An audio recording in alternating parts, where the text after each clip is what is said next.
The Heat staged a ridiculous comeback in Detroit again, but fell short in overtime again, bringing Miami's win streak to an end. What went wrong? We'll tell you on today's episode of Locked On Heat.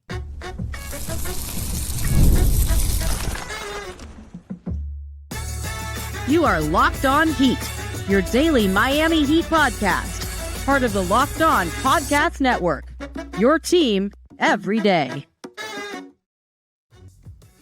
Welcome to Locked On Heat, everybody. Your favorite, your daily podcast on the Miami Heat. Whether you're tuning in on YouTube or your favorite podcast app, thanks for making Locked On Heat your first listen every day. I'm Wes Goldberg, editor at allyoucanheat.com, here with David Ramil. Both of us are credentialed Heat media members who cover this team every day. And today's episode is brought to you by the College Football Playoff. The College Football Playoff is here, and you don't want to miss a moment of the action. The College Football Playoff, presented by Allstate, begins with 4 first-round games, December 20th and 21st, on ESPN, ABC, TNT, and Max. We have a jam-packed show for you today, including how this loss impacts the Heat's standing as a potential top 10 team and potential changes in the rotation. But first, of course, we're recording this after the Heat's overtime loss to the Pistons in Detroit.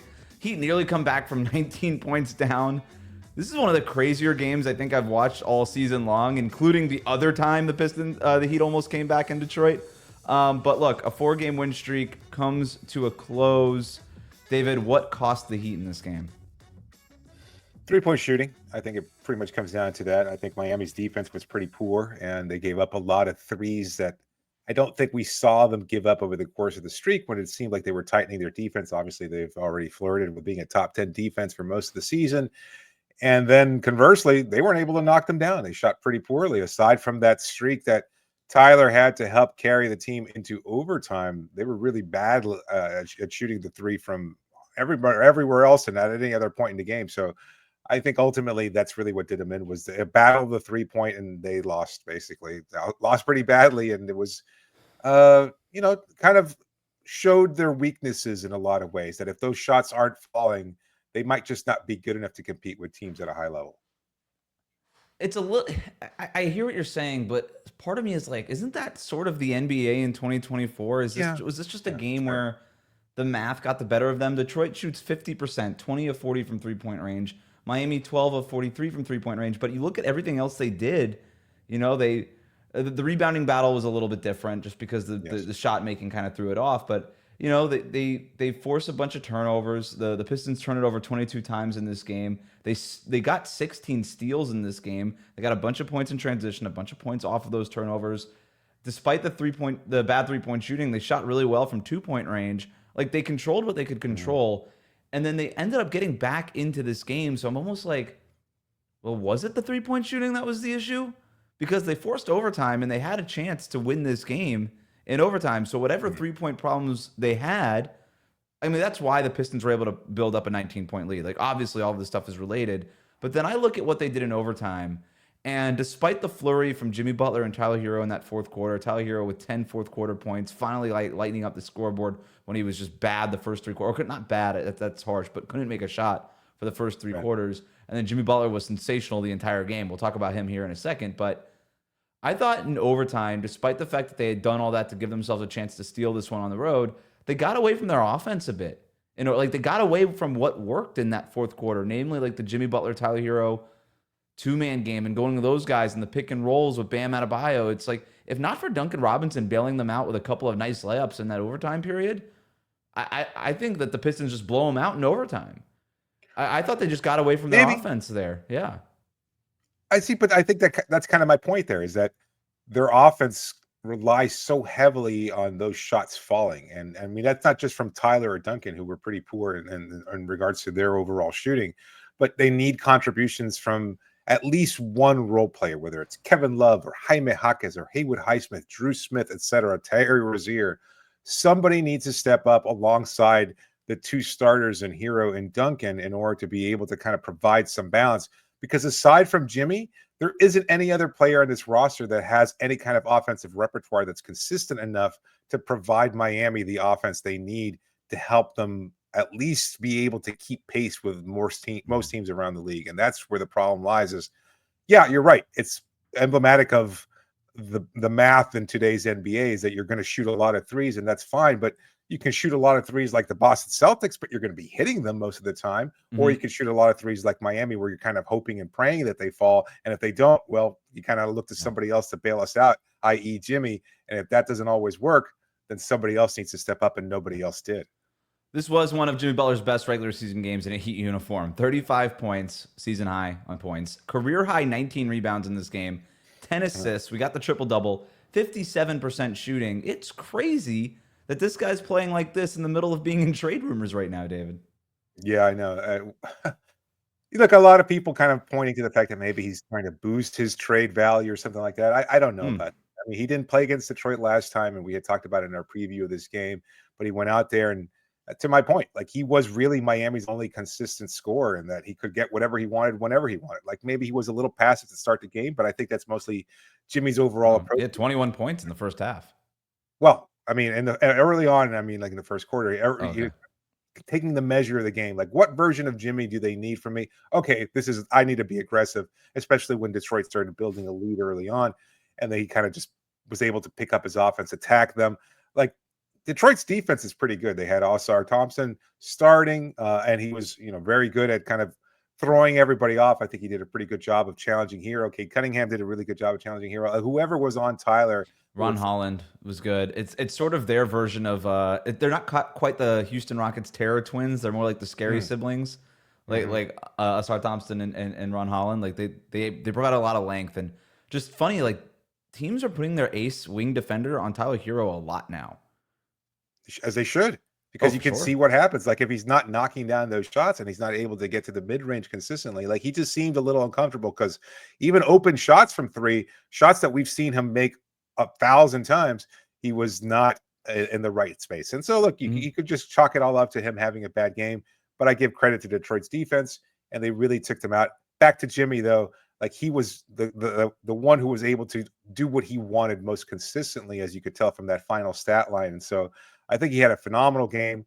To your question about how impressive this is, very. Like, we talked about, what version of Jimmy are we going to see this season? And, he struggled earlier on, and then he's kind of come back and had some decent games, and he's had some really good games, and this was a great game. And so it is kind of impressive that amidst all the rumors, he's still putting up these kind of numbers. And I don't know. I mean, we could answer that question. Do you think he's kind of helping his trade value, or kind of showing everybody that he's max worthy at this point in time? Well, he is helping his trade value. I don't know if that's why he's playing well. I don't know if that's his motivation. I don't know if he's coming out and being like, tying his shoes and saying, boy, I really hope Phoenix trades for me soon. Like, I put up those big numbers for the Suns now. Yeah. Right. Like, maybe they'll trade Kevin Durant for me. I don't know. But, like, I do wonder if being involved in these trade rumors and all of this stuff just being out there is a motivating factor. You know how these athletes are. They're sickos, man. Like, they're total sickos for all this stuff. Everything is a perceived slight. Even when people are talking about Jimmy Butler being the superstar in the trade market, he could take that as a perceived slight. He's like, get my name out your mouth kind of thing, and just go out there and perform. I mean, maybe that's part of it. I think some of it is also like, look, he's not putting up 35 points every night, and I think that the Heat needed it from him tonight. He did the thing that you want your star player to do. Like, he comes out, to your point, he's a little bit passive in terms of scoring, but he was getting everybody involved. Like, he had like 4 assists or something, I think, in the first quarter, if I have that right. But recognized, okay, Tyler's shot's not going in, Duncan's shot's not going in, nobody else is really stepping up off the bench. It's not a great Bam game. I'm just going to go out and do it myself. And that's exactly what he did. And it was pretty remarkable. I think his trade value is higher, though. And I don't know if one game makes it clear that he's still a max player, right? Like, Heat fans could be like, max him out, keep him here and all that stuff. And I understand the sentiment and all of that. But, still 35 years old. It's still an expensive contract. Yeah. It's still the new CBA. Like, there's just so much stuff that goes into that. But, yeah, I mean, when he's playing like this, it almost feels like inconceivable that the Heat would even consider trading him. And I do wonder, like, if he's playing like this, do those phone calls all of a sudden go from, hey, like, they're actually entertaining these conversations, to going back to just hanging up straight away and just saying, you know what, we're going to see how this goes. There's a lot more to kind of carve into there. It's a tough loss at the end of the day. Should it change the way we view this team? I don't think it should, despite the fact that it was a loss against a bad team in Detroit, and that you were down by 19 points in this game. We're going to talk about all of that next here on Locked On Heat. Today's episode is brought to you by FanDuel. Get ready to tackle the NFL action with FanDuel, America's #1 sportsbook. Right now, new customers can bet $5, just $5, and get $150 in bonus bets if you win. That's FanDuel Sportsbook. The app gives you everything you need to place live bets on the NFL all in one place. Sometimes you're watching a game and maybe you get a hunch in the middle of it and you want to check out the latest stats or you want to view live play-by-play from around the rest of the league. Well, you can do that and so much more, all on the same page where you place your bets. Just visit FanDuel.com today and join. You'll get started with $150 in bonus bets if you win your first $5 bet, but only when you visit FanDuel.com. Never waste a hunch and make every moment more with FanDuel, an official sportsbook partner of the NFL.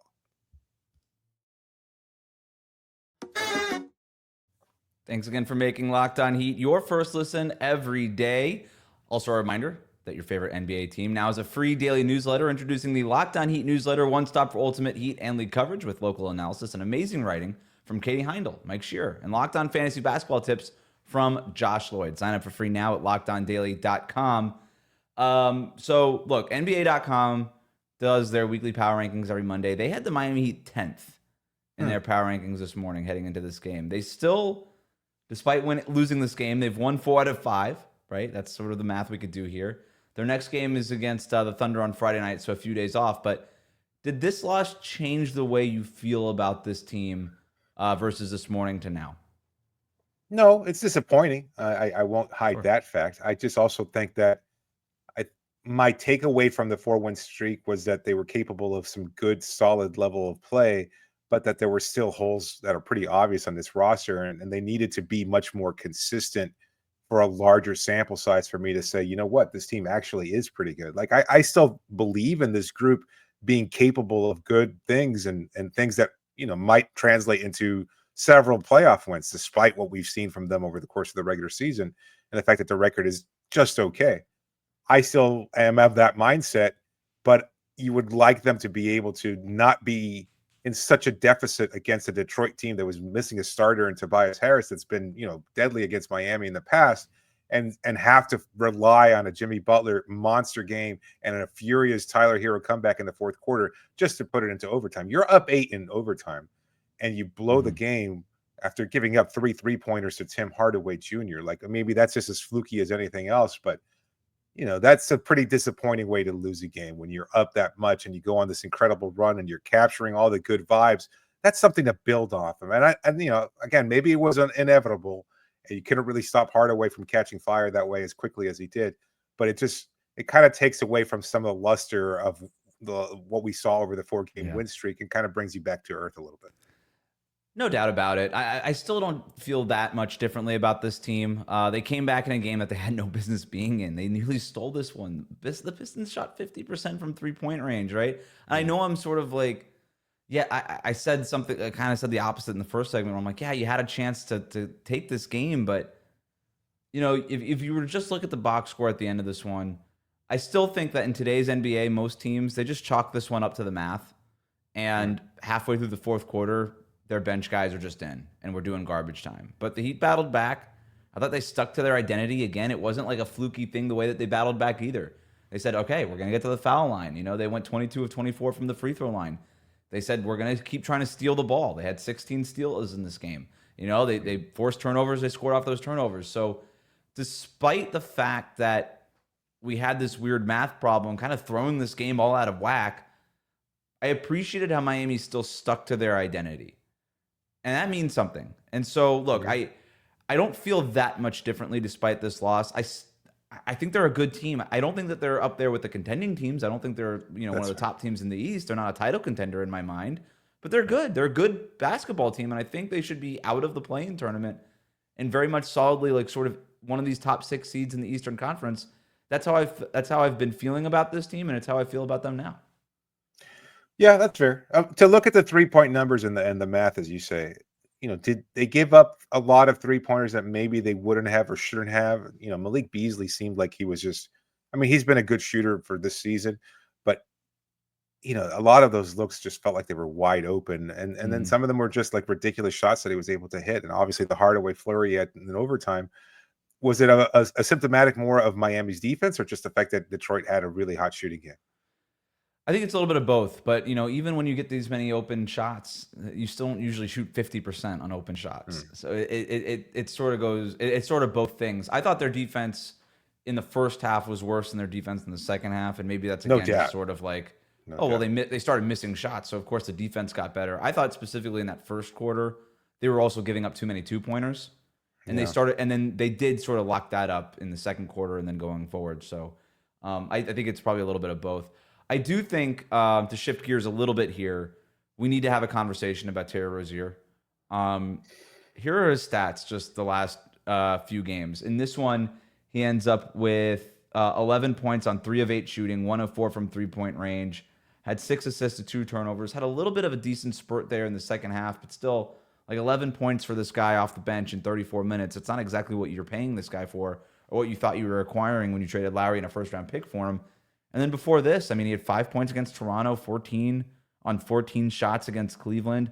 He had an offer against Phoenix last week. I mean, it's been a rough stretch here for Rozier, and I know that he was sent to the bench in part to be a sixth man, but he hasn't been that offensive spark.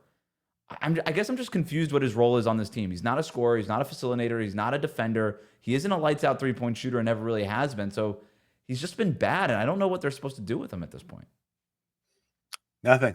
I mean, they're kind of stuck because, one, you don't want to put the kibosh on his trade value completely. You don't want to sink it by just saying he's virtually unplayable. Sorry, he was putting up big numbers in Charlotte, but he just doesn't fit a winning system in Miami. You can't do that. You have to find some way of at least giving him the opportunity to have the occasional breakout game and see if maybe that piques somebody's interest. But other than that, you're absolutely right. Like, he does not contribute in any one way at an elite or maybe even at a good level. Like, there's the threat of an offensive player, but more often than not, it's not consistent and it's not something you can rely on. So he's not bringing anything to the table, but you can't just, again, sink his trade value completely. And you've got this $30 million hole on this roster that's taking up so much space. So you have to play him. Like, that's it. I mean, you can cut his minutes, hope that Drew Smith emerges, and maybe if you bring up Isaiah Stevens once that contract gets shaken up, maybe he gets some playing time as a guard too. But there's like, Alec Terry's Burks. just, yeah. I mean, Alec Burks didn't play today, and I don't know why. I think he was. I think if I recall correctly, he was part of the comeback against the Pistons in the last game, aside from Tyler catching fire, etc. But you're needing an offensive spark on a night when you don't have any, and there's this guy who's known for basically being an offensive spark in Burks, and he's not playing. So, but why not? Why isn't he playing? Well, because you're not worried about his trade value. You're not worried about the worth of his contract. You don't have to showcase him at any point. Well, that's what you're doing with Terry, and it's kind of killing your ability to win consistently too. So, yeah, it's a tough call, but I think they're playing it as well as they could without, again, completely sabotaging. To your point, there's nothing else they can do, right? Like, you're not realistically going to just move Alec Burks ahead of him in the rotation. Now, maybe had Rozier not had there was like a little second half push there by Terry Rozier. He grabbed a couple of big rebounds. Like, there was that, and maybe had that not happened, maybe we would have seen Alec Burks in the second half of this game. But they just need more from this guy, and like, in terms of, Heat fans could send us their trade ideas for Terry Rozier all they want. It ain't going to happen. There's not a team in the league that's trading for Terry Rozier right now. I think more likely than not, this guy's going to be stuck on the roster. Look, he's not this bad. He'll go on some sort of run. There'll be like a month, like in February or something, where he's averaging like 14 or 15 a game off the bench or something on better shooting splits or whatever. But sure, more realistically than not, what we're looking at is a guy who's entering an expiring contract next year. And then you're kind of looking at dealing with him as an expiring next year, because I don't know that there's a team in the league that's going to be saying we want this version of Terry Rozier right now, and we also want him under contract for next season. And I know there's another thing that's out there, and I just want to correct it. Like, this idea that his contract next year is non-guaranteed and that Miami can get out of it. It's guaranteed for all of but $1 million. So it's essentially guaranteed. Like, the Heat would have a very hard time getting out of that contract. So I don't know. I really don't know what they do with it. And there's other players that we can talk about in the rotation. We have some listener questions that we're going to get to here, including, like, again, backup center. It's just been a pit for the Miami Heat this season. Can they do anything about it? We're going to talk about that next year on Locked On Heat. Today's episode is brought to you by Robinhood Gold. With Robinhood Gold, you don't need a silver spoon to eat up the financial favors of the 1%. Robinhood Gold allows others to get the rates and perks usually reserved for the high society. Now, the resourceful individual with Robinhood Gold can earn the very liberal rate of 4.25% on uninvested cash and be rewarded with a handsome 3% retirement boost on IRA account contributions. Robinhood Gold provides the privileges of a high net worth for any net worth. These generous benefits are now available for only $5 a month. The new gold standard is here with Robinhood Gold. Sign up at robinhood.com/gold. Terms apply, and for product-specific disclosures, visit robinhood.com/gold. Investing involves risk. Rates may change, and gold membership is offered by Robinhood Gold LLC. Today's episode is also brought to you by Rocket Money. Did Rocket Money help you find any subscriptions you forgot about or that you were paying for twice? That definitely happened to me. I had a few subscriptions I didn't even realize I was still paying for, and Rocket Money made it so easy to track them all down. It's like having a personal assistant for your finances. Rocket Money is a personal finance app that helps find and cancel your unwanted subscriptions, monitors your spending, and it helps you lower your bills so you can grow your savings. It brings everything together in one place, whether it's subscriptions, your spending habits, or even the goals that you want to hit this year.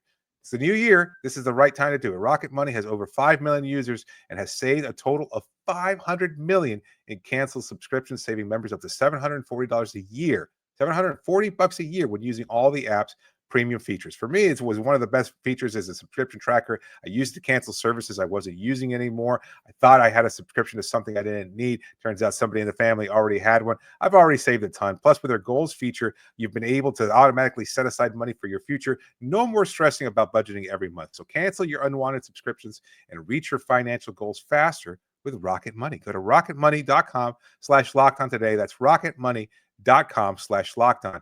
rocketmoney.com/lockedon. We'll be right back.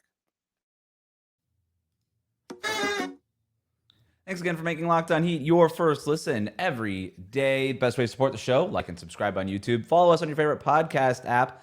Let's get to some listener questions. Thanks to the Locked On Heat Insider community for sending these in. If you want to join, you can do so with a link in the show notes. You'll get first dibs at asking questions for the postgame show and exclusive reporting between now and the trade deadline. We've had a lot of intel and commentary about the Jimmy Butler situation that we haven't shared and anywhere else other than in the Locked On Heat Insider community. We've had a bunch of people sign up these last 2 days. We really appreciate that. It's free for the first 14 days. It goes to $4.99 after that. You can cancel at any time, but now is the perfect time in trade season to give it a try. This first question comes from Flavio, who writes in, isn't the time to bring Kel'el Ware to a test? Isn't the time to bring Kel'el Is it time to bring up Kel'el Ware? Kevin Love is not playing very well in these last few games. We've had some questions about Kel'el Ware in the past, David. It was another kind of overall rough Kevin Love game. 4 points off the bench on 2 for 5 shooting. Had a nice outlet pass to Jimmy Butler, but other than that, it's hard to think of something that he was really providing out there. And the defense does remain a concern with him, especially the rim protection. The Thomas Bryant trade is one thing, right? There's one less center on the roster to compete with Kel'el Ware for playing time. It just doesn't seem like the Heat are ready to give Kel'el Ware that kind of responsibility.